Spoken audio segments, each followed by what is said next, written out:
Ya alhamdulillahirabbil alamin. Wassalatu wassalamu asrofil anbiya'i wal mursalin sayyidina maulana Muhammadin wa ala alihi washabihi ajmain amma ba'du. Baik Bapak Ibu sekalian, kita akan kajian lanjutan, judulnya adalah sholat khusyuk dan tawakal ya.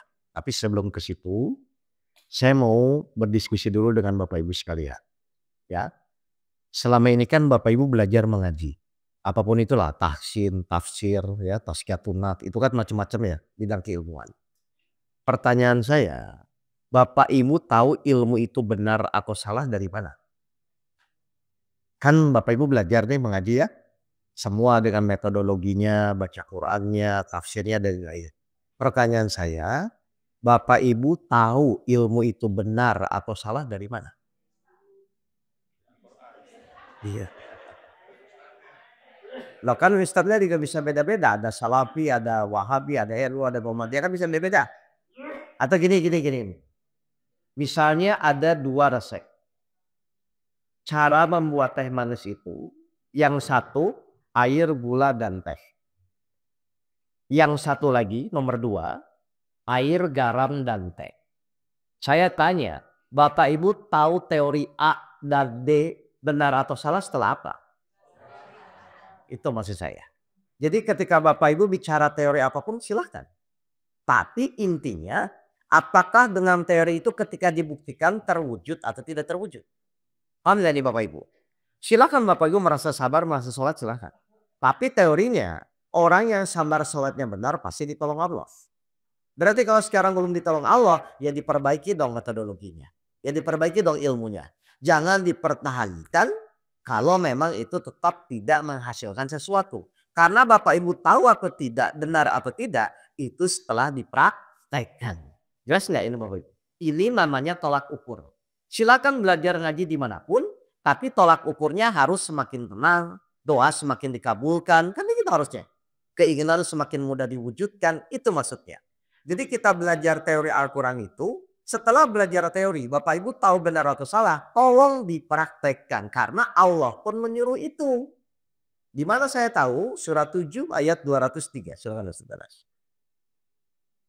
Jadi tidak perlu ribut-ribut masalah metodologi karena kan pasti berbeda-beda, saya paham. Tapi kalau tujuan utamanya tercapai berarti benar, silahkan diyakini. Kan begitu aja sebenarnya.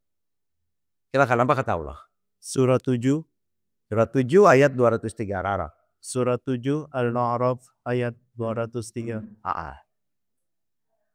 Dan surat 7 Ar-A'raf ayat 203.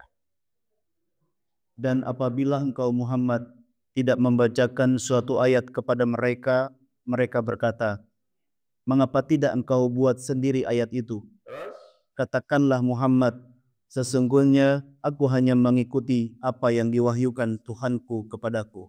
Terus Al-Quran ini adalah bukti-bukti yang nyata dari Tuhanmu. Al-Quran ini adalah bukti-bukti yang nyata. Berarti bukti yang nyata itu apa? Iya Al-Quran. Maksudnya bukti yang nyata itu maksudnya apa Bu? Bukti yang nyata. Bukti yang nyata. Semua ayat-ayat Al-Quran, kalau Bapak Ibu amalkan, kalau Bapak Ibu lakukan, akan terjadi atau tidak?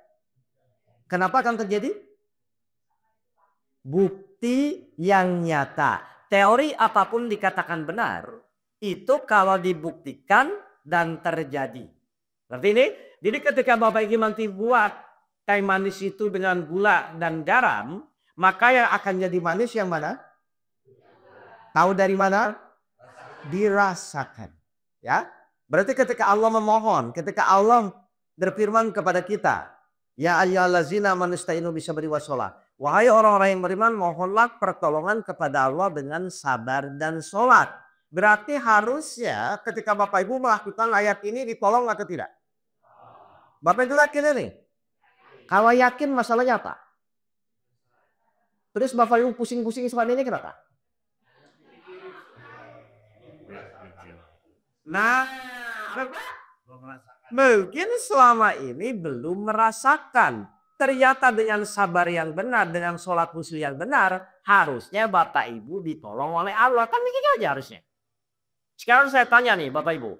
Wahai orang-orang yang beriman, mohonlah pertolongan kepada Allah dengan sabar dan sholat. Berarti sudah ditolong belum?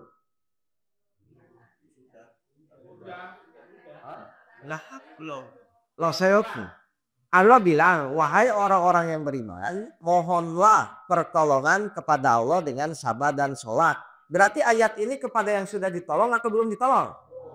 Belum, makanya yang ini muncul kan? Kenapa? Allah tahu manusia semua pasti akan diuji kan? Ketika diuji, Allah bilang, wahai orang-orang yang beriman, mohonlah kepada Allah dengan sabar dan sholat. Ini maksudnya nanti pas bapak ibu diuji itu, maksudnya disuruh minta tolong atau disuruh menyelesaikan? Nah bapak itu selama ini ikhtiar tujuannya menyelesaikan atau minta tolong? Saya tanya nih, kan ayat ini muncul ketika Allah tahu manusia akan diuji, betul? Nah Allah bilang, wahai orang-orang yang beriman, mohonlah pertolongan kepada Allah dengan sabar dan sholat. Berarti nanti pas bapak ibu diuji, bapak ibu kan disuruh ikhtiar, betul? Tujuannya tuh menyelesaikan atau minta tolong? Harusnya minta tolong. Kalau memang bapak ibu ingin dikelola Allah, harusnya bersyukur atau mengeluh? Bapak ibu ketika punya masalah bersyukur atau mengeluh?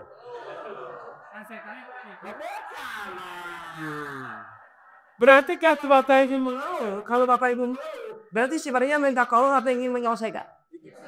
Menyelesaikan, Allah nggak bisa dibohongi. Nah saya tanya, bapak ibu ingin menyelesaikan itu dari kapan begitu?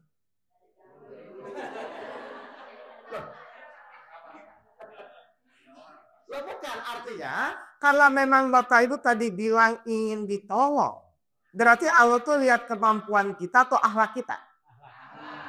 Tapi bapak ibu selama ini ketika punya masalah bersyukur atau mengeluh? Tapi ingin ditolong.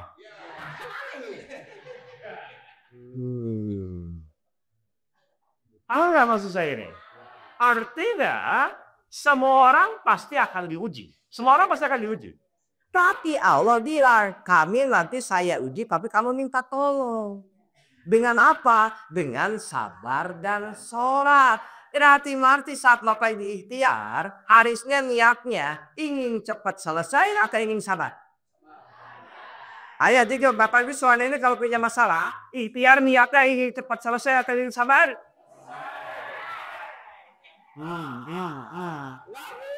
Iya, saya ulang. Berarti selama ini bapak ibu ikhtiar salah atau benar?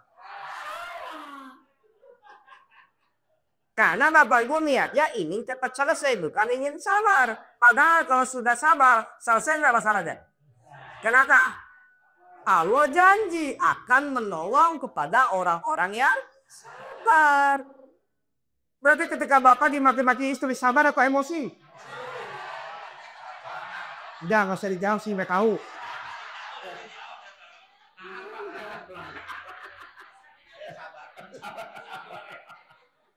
Nah, berarti ini. Jadi ternyata Allah sudah bilang buktikan ayat-ayat Al-Quran. Tapi bapak itu sendiri yang nggak mau membuktikan. Disuruh sadar malah ingin cepat selesai. Disuruh minta tolong malah ingin menyelesaikan. Jadi sebenarnya bapak ibu tuh maunya apa sih?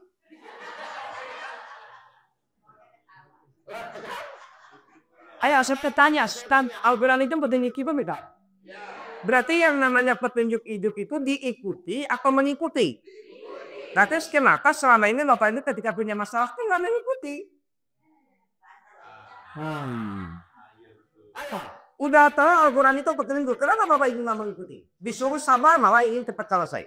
Disuruh minta tolong malah ingin menyelesaikan. Iya, biasanya kita ada setan. Cuman pertanyaan saya, setan itu bisa maksa atau cuman disuruh mengajar? Berarti tergantung siapa? Nah terus kenapa bapak ibu ikut setan? Nah setannya lebih kuat katanya.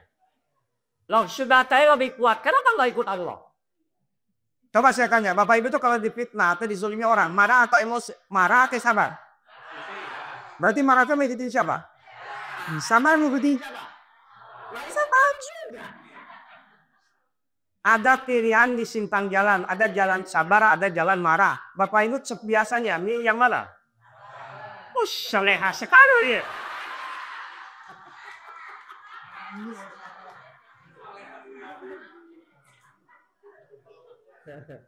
Percaya ada bapak ibu nih.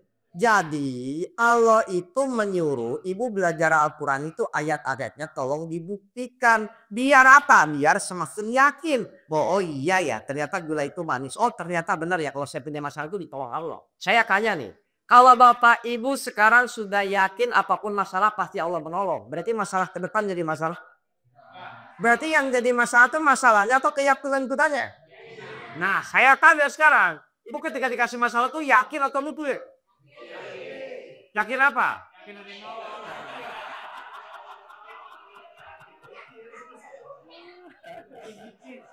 Yakin itu. Itu apa maksud saya Pak? Iya makanya kalau silakan Bapak Ibu belajar. Saya bilang ya dimanapun silakan. Di golongan manapun silakan. Kok juga mati nggak ditanya golongan kan? Yang ditanya satu sholat. Yang pertama betul. Yang kedua amal perbuatan kita nanti dihisab.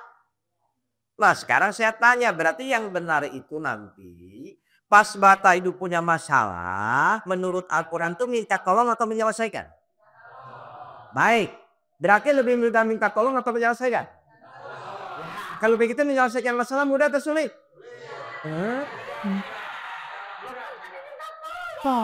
Kenapa mudah? Karena bukan kita yang menyelesaikan. Disuruh minta tolong malah ingin menyelesaikan. Kenapa Bapak Ibu kurang tantangan? Nah tuh merasa bisa padahal Bapak Ibu tidak akan bisa selain dengan pertolongan Allah. Ini saya kunci ya. Saya ulang lagi berarti. Ini campur yang baru ya soalnya Bu ya. Atau baru semua ini? Ini ada senior soalnya saya. Surat 3 ayat 160. Saya ulang lagi. Enggak biar Bapak Ibu paham dulu sama surat 39 ayat 44. Ada 2 ayat nanti saya buka. Surat 3 ayat 160. Bapak Ibu biar sadar dulu di sini ya. Surat 3 Al-Imran ayat 160. Apa kata Allah? Jika Allah menolong kamu, Kamu. maka tidak ada yang dapat mengalahkan kamu. Maka tidak ada yang bisa mengalahkan kalau sudah menolong. Terus? Tetapi jika Allah membiarkan kamu atau tidak memberi pertolongan, Tapi kalau Allah tidak memberikan pertolongan, ibu mau jungkir balik, mau semampu apapun, maka siapa yang dapat menolongmu setelah itu? tidak ada yang bisa menolong Bapak Ibu. Jadi ini bicaranya bukan masalah kemampuan, tapi masalah keyakinan. Berarti semua apapun yang Bapak Ibu lakukan, kalau tidak ditolong Allah, Bapak Ibu tidak akan mungkin selesai. Ini masih saya mau jelaskan. Ya? Satu lagi. 39 ayat 44. 39 ayat 44. Apa kata Allah? Surat 39 Az-Zumar ayat 44. Ini nggak bisa posisi gini. Ustaz Anas di sini kalau Allah beri cas ya udah. Coba 39 ayat 44. Agak dekatan sama wifi-nya aja Ustaz. Nah, itu tuh wifi-nya di sana soalnya. Coba ya. Katakanlah pertolongan itu hanya milik Allah. Nggak ada lagi. Nah, pakai ayat aja biar bagus suaranya. Baik, silakan ulang. Surat Dinyalain dulu. Ya. Surat 39 Az-Zumar ayat 44. Coba Bapak Ibu perhatikan ya. Di sini kata kuncinya. Orang tuh kadang-kadang nggak menyadari itu soalnya. Katakanlah pertolongan itu hanya milik Allah semata. Apa kata Oh, Ustaz Anas sini sekarang. Tidak. Balik lagi ya. Katakanlah pertolongan itu hanya milik Allah saja. Betul? Dia memiliki kerajaan langit dan bumi, kemudian kepadanya kamu dikembalikan. Baik, Bapak Ibu perhatikan ya. Jadi semua apapun yang Bapak Ibu lakukan, ikhtiar apapun, ya. Bapak itu mau sebanyak uang apapun, ternyata itu tidak akan berarti ketika Allah tidak menolong masalah kita. Betul? Berarti kata kuncinya silahkan berikhtiar, tapi ikhtiar itu harus mengundang pertolongan Allah. Kalau ikhtiar itu tidak mengundang pertolongan Allah, maka ikhtiar Bapak Ibu akan sia-sia. Saya tanya, khawatir, sedih, takut, itu mengundang pertolongan Allah atau menjauhkan? Benar. Sekarang Bapak Ibu ketika punya masalah, khawatir, sedih, atau yakin? Yakin apa? Yakin ditolong Allah. Terus Allah kasih syarat apa? 45 ayat surat Al-Baqarah ayat 45. Surat 2 Al-Baqarah ayat 45. Ya, kalau memang Bapak Ibu yakin.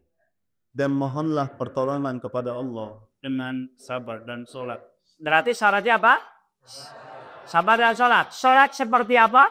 Dan sholat itu sungguh berat kecuali bagi orang-orang yang khusyuk. Sholat apa? Sekarang saya tanya jujur kepada Bapak Ibu. Bapak Ibu pas sholat pikirannya jalan-jalan apa khusyuk?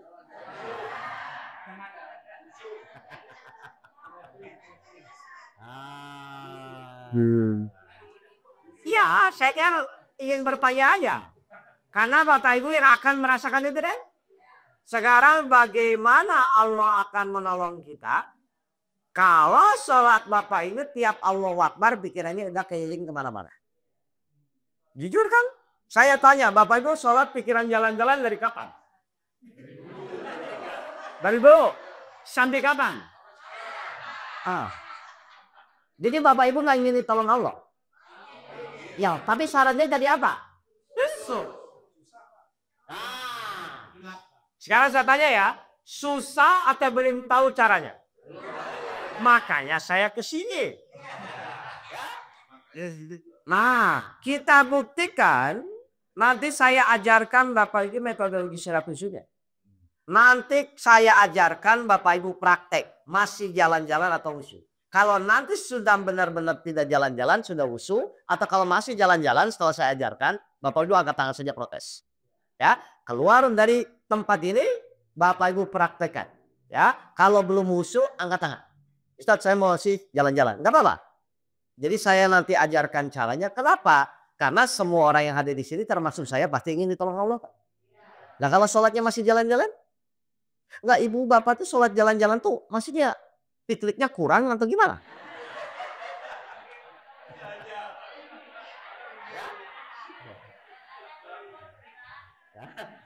Oke. Berarti kenapa sholat kita harus khusus satu? Supaya ditolong Allah. Ingat ya. Berarti ini tolak ukur yang tidak bisa ditolak. Berarti ketika sholat Bapak Ibu usyur pasti ditolak. Berarti ketika ambil usyur berarti tidak ditolong. Wajar? Ya sudah. Tinggal Bapak Ibu perbaiki diri Bapak Ibu. Ya bagaimana sikap metodologi sholat yang benar agar pas praktek sholat minimal tidak jalan-jalan. Kan itu dulu target. Yang kedua. Ketika sholat kita khusyuk. Apa yang terjadi? Surat 23 ayat 1 dan ayat 2. Surat 23 Al-Mu'minun ayat 1 dan ayat 2. Ketika kita khusyuk di dalam sholat, maka efeknya apa? Silakan. Sungguh dulu itu orang-orang yang beriman. Siapa orang-orang yang beriman? Ini sering orang bilang, Ustadz iman saya naik turun dan? Benar gak? Ternyata obatnya cuma ini. Apa terus? Yaitu orang yang khusyuk dalam sholat. Berarti kita khusyuk dalam sholat, iman naik turun atau stabil? Itu cirinya. Jadi kalau Bapak nanti sekarang menghadapi masalah masih khawatir, masih bingung, coba cek perbaiki sholatnya. Jangan-jangan selama ini sholatnya hanya menggugurkan kewajiban. Bukan menjadi penolong. Padahal sholat yang benar itu harusnya jadi penolong dan menggugurkan kewajiban. Yes? Jadi yang kedua, sholat yang benar itu menggugurkan kewajiban dan sebagai penolong. Ya. Yang ketiga, ternyata kalau sholatnya benar, Bapak Ibu efeknya itu kesemuaan dalam kehidupan kita. Ya, surat 20 surat Toha ayat 132.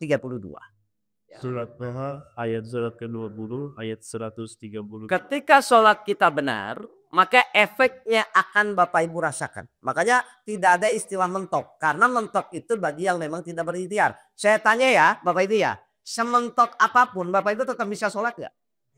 Berarti nggak ada istilah mentok. Karena sholat itu adalah membuka jalan keluar. Baik, perhatikan ketika sholat kita benar, sholat kita khusyuk, tumanina, sabar, apa yang Allah siapkan? Dan perintahkanlah keluargamu melaksanakan sholat dan sabar dalam mengerjakannya. Oke, Bapak Ibu disuruh sholat dengan tumanina, dengan sabar, dengan khusyuk. Lalu apa tugas Allah setelah itu? Kami tidak meminta rezeki kepadamu, kamilah yang memberi rezeki kepada. Jadi dicukupkan nggak rezekinya? Rezeki kita apa aja sih? Jalan keluar, uang, kesehatan kan itu kan?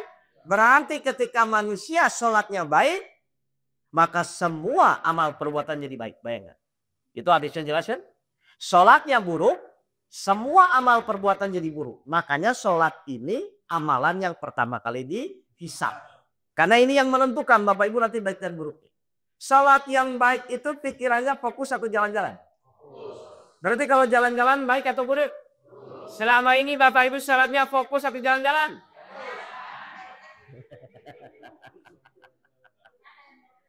Iya, ini saya mau ajarin, tenang. Fokus jalan-jalan. Ya, nggak apa-apa ya.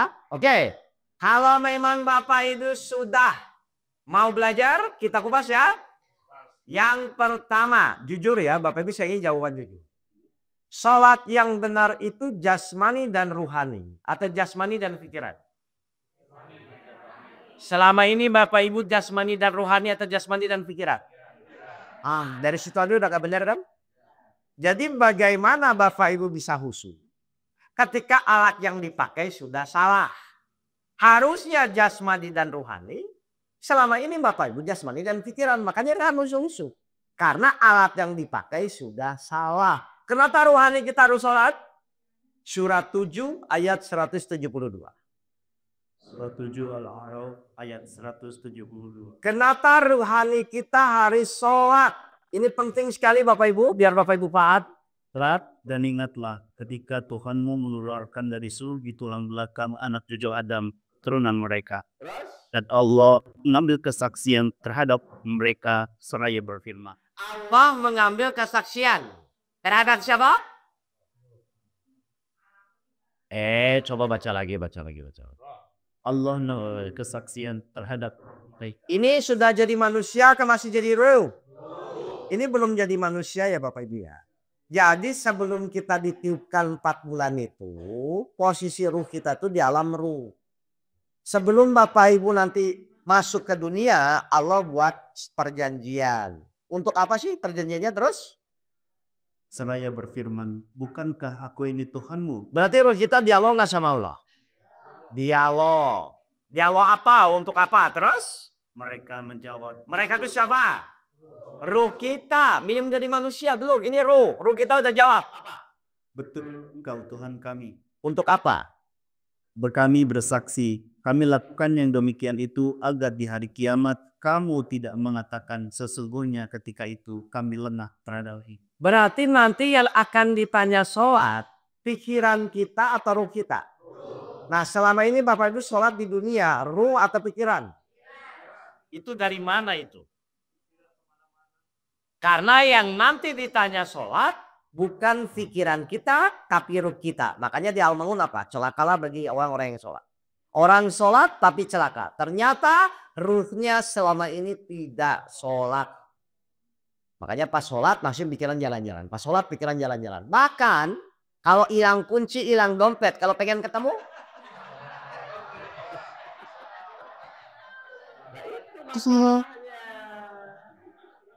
Padahal mana ya. Ruh kita sudah kenal Allah belum? Sudah. Kenapa Bapak ini sholat tidak menggunakan alat yang sudah kenal Allah?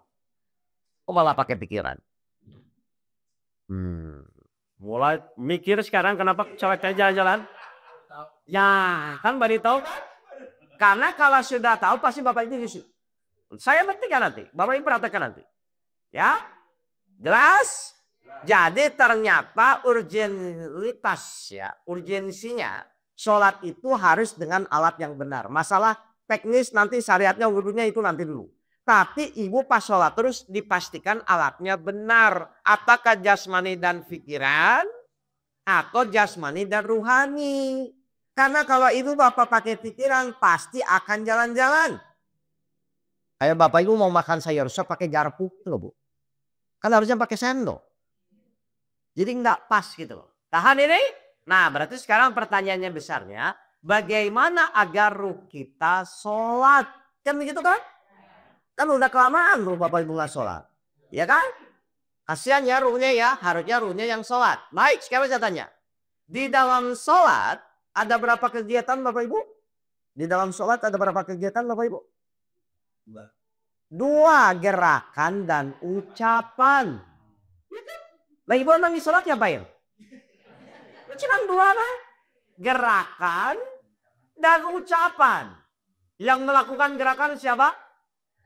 Jasmani. Badan gimana badan? Yang melakukan ucapan? Ruhani, Pak. Nah, yang saya bahas, kalau gerakan kan Bapak Ibu sudah paham. Yang saya bahas bagaimana agar ruh kita melakukan ucapan kepada Allah. Karena dia sudah kenal Allah. Berarti wajar kalau dia yang menghadap Allah, Pak. Baik, jadi sholat itu apa kalau begitu? Bukan itu hasil. Definisi sholat apa? Menghadap Allah. Siapa yang menghadap?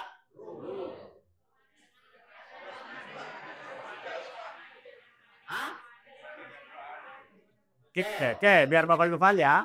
Sholat itu berarti menghadap kepada Allah. Jasmaninya ke kiblat, ruhnya kepada Allah.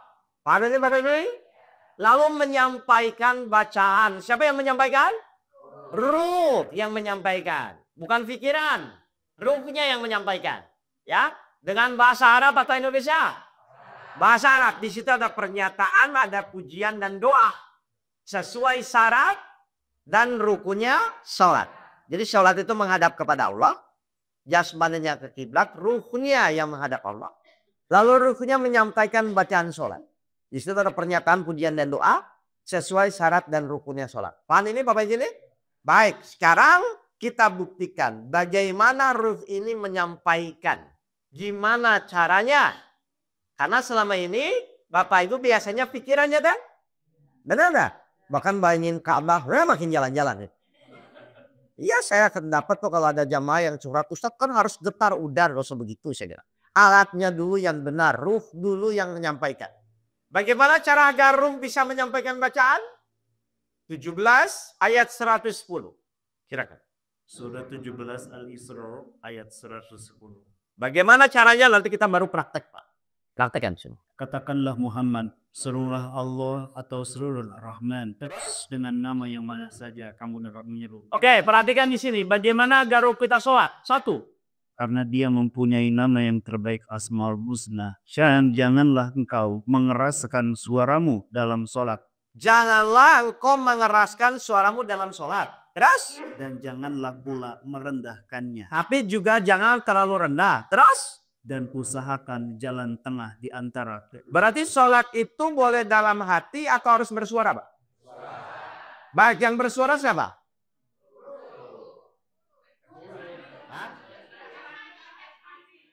Yang bersuara jasmani. Kalau nggak ada ruhnya, bisa bersuara nggak? Iya, pertanyaan saya. Tapi intinya yang bersuara siapa? Ruh. Karena kalau Bapak Ibu nggak ada ruhnya, ketik nggak akan bersuara. Berarti ruh yang bersuara. Kalau ruh ingin bersuara, dia nyuruh siapa? Dia nyuruh mulut. Berarti sebenarnya tetap hakikatnya yang bersuara siapa? Cuman dia nyuruh mulut, betul? Saya tanya, Bapak Ibu tahu mulut Ibu bersuara dari mana?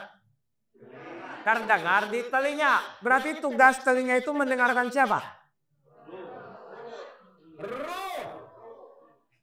Ya, kita perhatikan ya. Tugas telinga itu mendengarkan si ruh menyampaikan bacaan, Bapak Ibu. Ya, makanya tugas telinga fokus saja mendengarkan bacaan dulu. Nggak usah dulu mikirin artinya. Ini saya belum pernah ngajarin yang tahap kedua ya. Harusnya nanti tahap kedua Bu ya. Nanti judulnya yang berikutnya sholat khusyuk tahap kedua dan plus ikhlas nggak apa-apa gitu ya. Jadi saya ulang dulu ya. Jadi ruh menyuruh mulut dan tolong telinganya fokus Pak. Berarti fokus mendengarkan siapa? Ruh menyampaikan bacaan kepada Allah. Ya. Seperti apa kerasnya, seperti apa ritmenya? 17 ayat 106. Surat 17 Al-Isra ayat 106. Apa kata Allah? Dan Al-Quran kami turunkan berangsur-angsur agar engkau Muhammad membacakannya kepada manusia perlahan-lahan. Berarti tergesa-gesa atau tumanina? Kenapa tidak boleh tergesa-gesa? Kalau tergesa-gesa nanti yang sholat bukan ruhnya, tapi nafsunya Pak. Coba ya Bapak Ibu kalau tergesa-gesa itu pasti nafsunya. Nafsu itu ada akal, pikiran, sama ada keinginan. Itu dua itu. Ya. Jadi kenapa harus tumanina? Karena tumaninah itu memunculkan sifat tenang. Dan ruh itu sifatnya tenang. Sebelum dicampur nafsu itu ruh itu tenang, Pak. Makanya Allah manggil apa ketika di surat Al-Fajr? Wahai jiwa yang tenang. Ya. Jadi ini saya praktekkan dulu. Terakhir sebelum kita praktek. Mata itu digunakan untuk melihat atau untuk merem. Iya, sholat tidak boleh merem ya Bapak Ibu ya. Dan nggak usah membayangkan. Nggak usah. Pokoknya mata dipakai fungsinya melihat titik sujud. Ingat ya? Mata melihat titik sujud. Ingat, ini saya mau praktekkan nih. Telinga kita fokus mendengarkan bacaannya saja. Saya tanya nih, bacanya ayat per ayat. Berarti kalau ayat per ayat itu Bismillahirrahmanirrahim. Atau kalimah per kalimah. Bismillahirrahmanirrahim. Yang mana? Kalimah per kalimah ya dulu ya. Biar Bapak Ibu konsentrasi dulu. Kalau memang nanti sudah terbiasa, terserah mau ayat per ayat terserah. Tapi untuk saat ini, saya mohon nanti Bapak Ibu praktek kalimah per kalimah dulu. Ya, oke, saya mau praktekkan nanti Bapak Ibu ikuti ya. Nanti saya akan tanya, masih jalan-jalan atau fokus? Ya. Ruh saya, ini saya ngomong masih ruh aja ya. Ruh menyampaikan lewat mulut. Tolong telinganya fokus mendengarkan bacaan sendiri. Nggak usah mikirin artinya Pak. Berarti saya baca ayat pertama ya Al-Fatihah ya. Bismillahirrahmanirrahim. Nggak usah pakai lagu dulu. Yang penting kalimat per kalimat dengar jelas ya. Kita buktikan siap ya. Baik, Bapak Ibu santai ya. Matanya melihat titik sujud. Baca. Telinganya tolong fokus ke bacaan masing-masing. Cukup terdengar di telinga masing-masing ya. Cukup fokus mendengarkan bacaan masing-masing. Nggak usah bacaan kanan kirinya nggak usah didengerin. Fokus sendiri. Siap? Oke, tenang, siap. 1, 2, 3. Silakan sampaikan telinga fokus mendengarkan bacaan masing-masing. Silakan. Jalan-jalan nggak? Jalan-jalan nggak Bapak Ibu? Ya. Ya, gitu ya. Coba. Pokoknya semakin dengarkan ya. Oke, yang kedua. Alhamdulillah. Hirabbil alamin. Nggak usah pakai lagu dulu. Siap ya? 1, 2, 3. Silakan.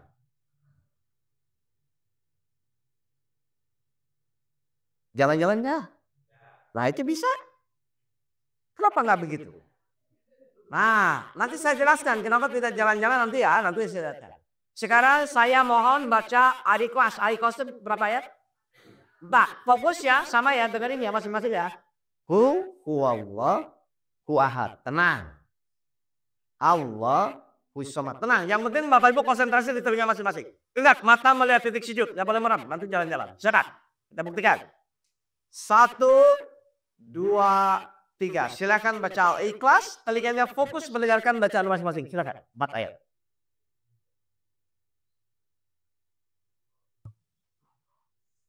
Tenang, semakin tenang semakin fokus.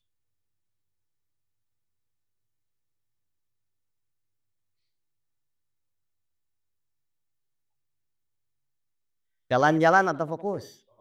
Nah itu bisa. Ya, oke terakhir. Kita baca Al-Fatihah sama ya. Ibu bapak nggak usah lomba. Masing-masing. Ya fokus. Baca Al-Fatihah 7 ayat sama ya. Kalimah per kalimah. Tiap ayatnya tenang. Bismillahirrahmanirrahim. Tenang. Sampaikan lagi. Alhamdulillah. Hirabbil alamin. Tenang gitu ya. Siap. Baca Al-Fatihah ya. Masing-masing. Siap. 1, 2, 3. Silakan sampaikan. Telinga fokus dengan bacaan masing-masing. Silakan. Ya.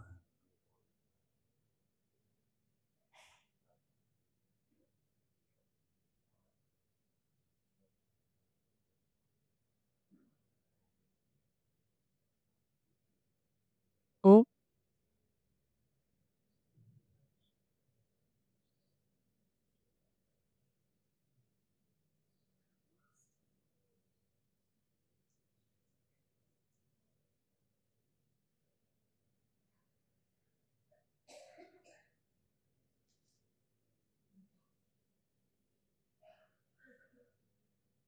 Oke. Saya tanya nih. Ibu mulai sadar ada yang merasa tiba-tiba terenyuh atau menangis ada nggak? Ya, saya jelaskan ya. Kenapa rasanya jadi beda? Mungkin ada yang merinding, ada yang menangis. Karena ternyata ruh Bapak Ibu baru sholat. Sekarang saya tanya, sudah berapa tahun ruh Bapak Ibu nggak sholat? Karena sholat, kenapa ruh itu harus bisa sholat? Ternyata sentralnya harus digeser. Yang tadinya di pikiran, digeser ke telinga. Makanya tadi saya suruh Bapak Ibu telinganya fokus mendengarkan ucapan dari ruh yang diperantari oleh mulut. Jadi saya tanya, jalan-jalan atau fokus? Kenapa tidak jalan-jalan? Karena Bapak Ibu secara tidak sadar fokusnya saya geser. Yang tadinya di pikiran digeser ke telinga. Makanya selama itu belum dirubah, Bapak Ibu tidak akan bisa fokus. Jadi kenapa telinga itu fokus? Karena si telinga fokus mendengarkan bacaan dari ruh. Nah, maksud saya berarti kan ini tinggal dibiasakan. Mohon maaf, ada yang masih jalan-jalan ya tadi? Nah, terbukti langsung kan? Nggak perlu nunggu berapa kali kan? Berarti ketika alatnya benar, otomatis hasilnya pun insya Allah akan benar. Jadi saya tanya, berarti Bapak Ibu tahu teori itu benar atau salah setelah apa? Dirasakan. Kan Bapak Ibu rasakannya?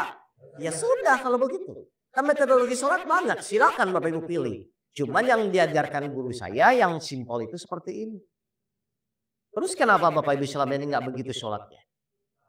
Nah belum tahu kan, padahal sesimpel ini kan. Nah itu maksud saya.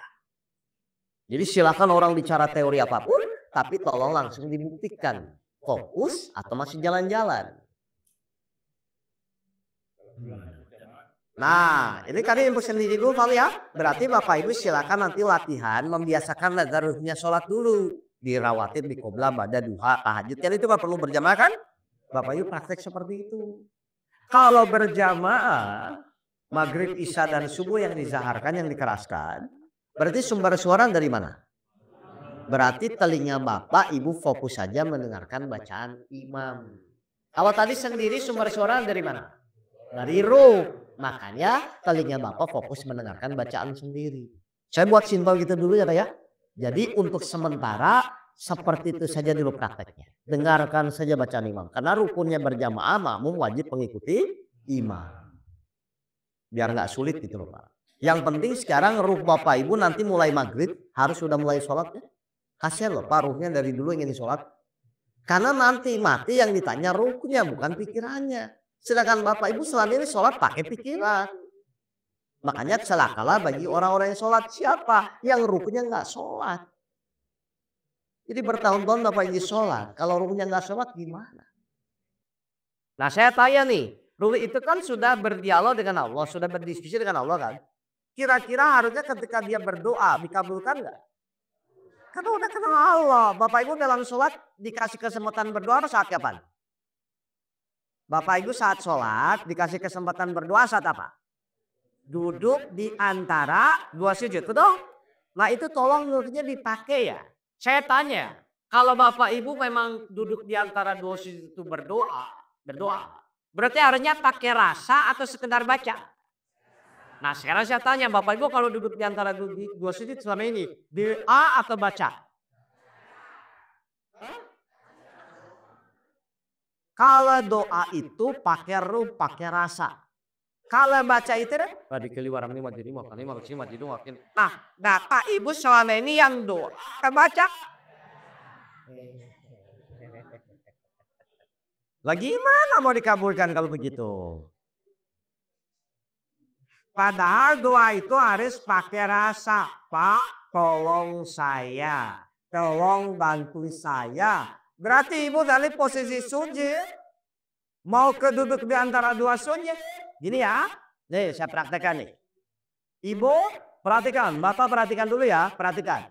Ini dari posisi sujud, ini kan Bapak Ibu mau berdiri sini. Tolong jangan ngomong dulu, tenang. Munculkan ini saya mau doa sama Allah. Baru tenang, Rabbi firli warhamni. Wajib tapi dengan rasa mohon. Bapak Ibu tahu rasa mohon? Pak tolong saya dari sujud mau ke sini, tenang dulu, ini saya mohon kepada Allah. Ya Allah, ampunilah saya radikirli.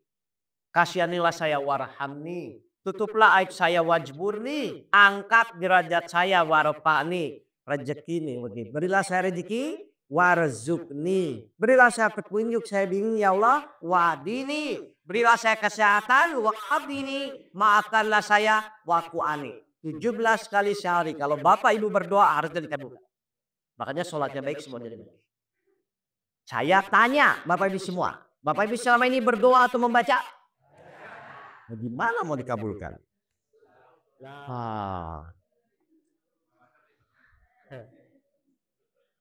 Anda aja Pak. Emang Bapak Ibu tuh mau kemana sih cepat-cepat sholat?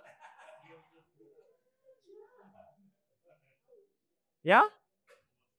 Ngerti ini? Jadi kenapa sholat kita jadi penolong selama ini? Karena sholat kita hanya jasmani dan pikiran. Bukan jasmani dan ruhani. Padahal alam ini kata berhani yang menghadap saya. Itu bablas saja terus. Bahkan bentar ya saya sholat dulu kan gitu ya. Saking sholatnya jadi nomor berapa gitu. Padahal amalan yang pertama kali dihisap sholat. Sholatnya baik semua jadi baik. Sholatnya baik Allah cukupkan rezekinya. Terus mau nyari apa kalau begitu Bapak Ibu? Ya, tapi ridho Allah akan tercapai ketika sholat Bapak Ibu benar. Ini sholat kemana, pikiran kemana? Kok nggak kompak gitu loh. Jelas? Ada pertanyaan lagi? Baik ya, ini saya satu lagi nih, setengah jam pas lah. Jadi untuk sholat bisa diperhatikan saat ini ya. Nanti berikutnya sholat khusyuk tahap kedua ya. Biar Bapak Ibu semakin mantap ini. Bapak Ibu membiasakan diri ruhnya dulu biasa sholat. Nanti ketika nanti saya masuk tahap kedua insya Allah akan jadi lebih mudah memahaminya. Sholat yang kedua judulnya merasa diawasi oleh Allah. Ya, jadi pas sholat tuh merasa diawasi. Saya tanya, Bapak itu merasa gak sih diawasi Allah? Lalu terus marah-marah kenapa selama ini kalau emang merasa? Lah kalau merasa diawasi Allah kan mau marah-marah kan mikir. Oh iya dong, kan Allah ngawasi saya nih. Ibu mau marah-marah, mau emosi kan mikir, mau sakit hati kan mikir. Lalu saya tanya, Bapak itu merasa gak sih diawasi Allah? Sholatnya aja gak pakai rasa. Jadi gimana Bapak Ibu mau merasa? Yang ada bablas saja sikatkan bismillahirrahmanirrahim. Padahal di dalam sholat itu ada berapa rasa? 3. Pernyataan, permohonan, dan pujian. Itu dipakai Bapak Ibu rasanya ya. Coba saya tanya, rasa memohon sama rasa pernyataan sama atau tidak? Selama ini Bapak Ibu ketika sholat rasanya sama atau tidak beda? Bablas saja. Rabi kidu wa gitu. Subhana rabbiyal a'la, subhana rabbiyal azim gitu. Lo Bapak Ibu itu robot atau manusia?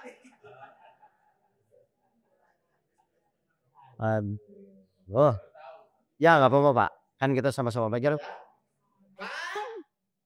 Oke, kalau paham kita masuk metode tawakal.